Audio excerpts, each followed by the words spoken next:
Paano ko makikwento sa iyo? Hindi kami papunta nga ng Mindoro, sakto pa lang yung governor doon ay may pa-contest.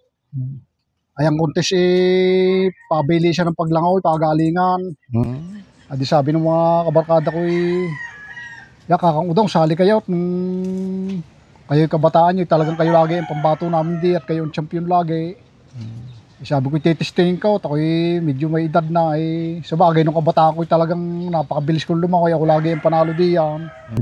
Adi ako'y sumali nga Tabangaw hanggang sa Puerto Galera. Tatawid ng dagat? Oo, tatawid ng dagat. Layo.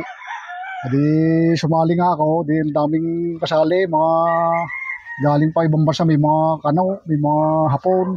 Mga sabi yung mga diver talaga, mga kasaling yun. Ay malaking premyo, di marami sumali.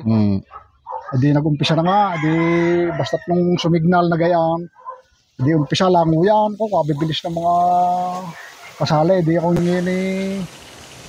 langoy din ako, talagang pinaspasan ko at ako'y siguradong panalo na ako din pagdating ng moto ko, nilingon ko ako'y nangunguna, ako'y sigurado na itong panalo. Iwan ko lahat ng mga kasali. Nanguna kayo? Nangunguna ako. Ngayon ito nung basta't sa mga tansya ko mga 10, di pa na lahat ako'y nasa pangpang na ng puerto. Ay yung mga tao nga doon sa tabi nakaabang na, hiyawan na, yan, may mananalo na, may nangunguna na. Ay ngayon ramdam ko ako'y pupulikatin.